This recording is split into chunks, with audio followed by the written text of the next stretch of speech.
ಅಥಣಿ ಪೊಲೀಸರಿಂದ number plate ಇಲ್ಲದ ವಾಹನಗಳ ವಿರುದ್ಧ ವಿನೂತನ ಕಾರ್ಯಾಚರಣೆ. ಅಥಣಿ: ಇತ್ತೀಚೆಗೆ ಕಳ್ಳತನ ಪ್ರಕರಣಗಳು ಹೆಚ್ಚಾಗಿದ್ದು, ಅಪರಾಧ ಕೃತ್ಯಗಳಿಗೆ ನಂಬರ್ ಪ್ಲೇಟ್ ಇಲ್ಲದ ವಾಹನಗಳನ್ನು ಬಳಸಲಾಗುತ್ತಿದೆ. ಇದರಿಂದಾಗಿ ಅಪರಾಧಿಗಳು ಸುಲಭವಾಗಿ ಪಾರಾಗುತ್ತಿದ್ದು, ಪೊಲೀಸರಿಗೆ ತಲೆನೋವಾಗಿ ಪರಿಣಮಿಸಿದೆ. ಇದನ್ನು ತಡೆಯಲು ಅಥಣಿ ಪೊಲೀಸರು ವಿನೂತನ ಕಾರ್ಯಾಚರಣೆ ಆರಂಭಿಸಿದ್ದಾರೆ.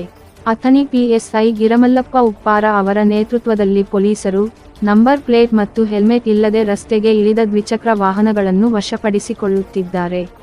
ಈ ಕಾರ್ಯಾಚರಣೆಯಲ್ಲಿ ಯಾವುದೇ ದಂಡ ವಿಧಿಸುತ್ತಿಲ್ಲ.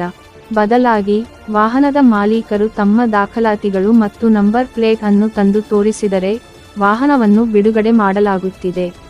ಈ ವಿನೂತನ ವಿಧಾನದಿಂದ ಅಪರಾಧ ಕೃತ್ಯಗಳಿಗೆ ವಾಹನಗಳನ್ನು ಬಳಸುವವರ ಮೇಲೆ ನಿಗಾ ಇಡುವುದು ಹಾಗೂ ಅಪರಾಧಿಗಳನ್ನು ಪತ್ತೆಹಚ್ಚುವುದು ಸುಲಭವಾಗಲಿದೆ ಎಂದು ಪೊಲೀಸರು ತಿಳಿಸಿದ್ದಾರೆ. ಈ ಕಾರ್ಯಾಚರಣೆಯು ಸಾರ್ವಜನಿಕ ವಲಯದಲ್ಲಿ ಮೆಚ್ಚುಗೆಗೆ ಪಾತ್ರವಾಗಿದೆ.